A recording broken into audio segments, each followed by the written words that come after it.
shift a little here. One of the questions in our minds here has been that about the future of China and its relationship to Southeast Asia. Some people are saying that China is now so divided politically that there is no great danger for Southeast Asia in the future.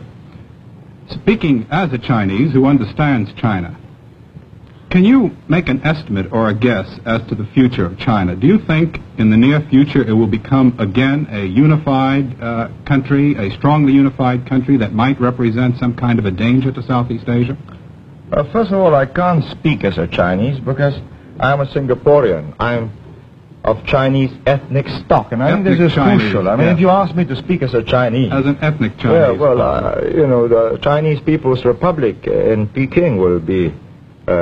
I think quite rightfully indignant, and so will the other aspirant in Taipei. But speaking as a Singaporean, with some of the built-in memory programming of the Chinese people, I would say that if you believe that the Chinese people will just splinter up into so many warlord communist committees, each governing a province or even part of a province, then you will make one of the gravest mistakes about Asia.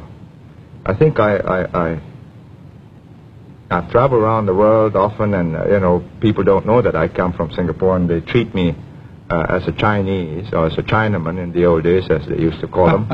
And they used to say, Chiang Kai-shek, you know, in the middle 40s, and nowadays, of course, Mao Zedong. I'd say that they are determined as a people to unify and build a modern, powerful, wealthy Chinese nation. And I say good luck to them. And I think the moment they get prosperous, good luck to me, because I'll be much safer. I don't believe, however, you know, the simple theory that they're just going to send their armies across and eat up Southeast Asia. It's too simple. And it's too simple for you, for the Americans, and for us, because then it's naked aggression. The whole of South Asia will gel together and meet an incoming invader. But they've got this make-it-yourself kind of revolution. Wars of national liberation. You know, here's the text. We've got an instructor. He'll teach you how to organize, and we'll slip you a few guns and more if necessary. And if it gets more difficult, well, surface-to-air missiles. Prime Minister, what's the effect in Asia of demonstrations such as we had yesterday in Washington? Well, you know, I get a lot of demonstrations in Singapore, and my students are quite a rambunctious and spirited lot.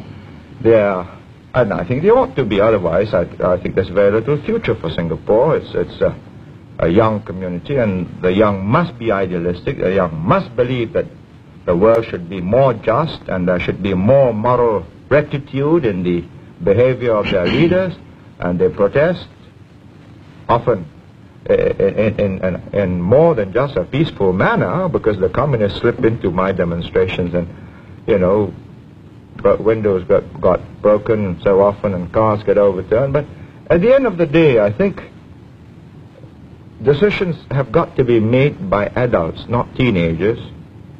But it's got to be made in such a way that when the teenagers become adults and they look back on these decisions, they would be proud of the generation that went before them. Well, let me ask... You only have 2 million in your population, I understand, but if you put a small token force into the field to assist in the work that is being done over there against what we call aggression from the North, wouldn't that help the United States to resolve this issue? I don't see it as my duty as the Prime Minister, an elected Prime Minister of Singapore, and not a client state of the United States. I'm not in receipt of your aid, nor am I here to seek aid. I'm doing all right. I hope to do more trade with you. And I don't think it is the duty of the elected representative, leader of Singapore, to go and involve his country in a situation which can end disastrously for his whole people.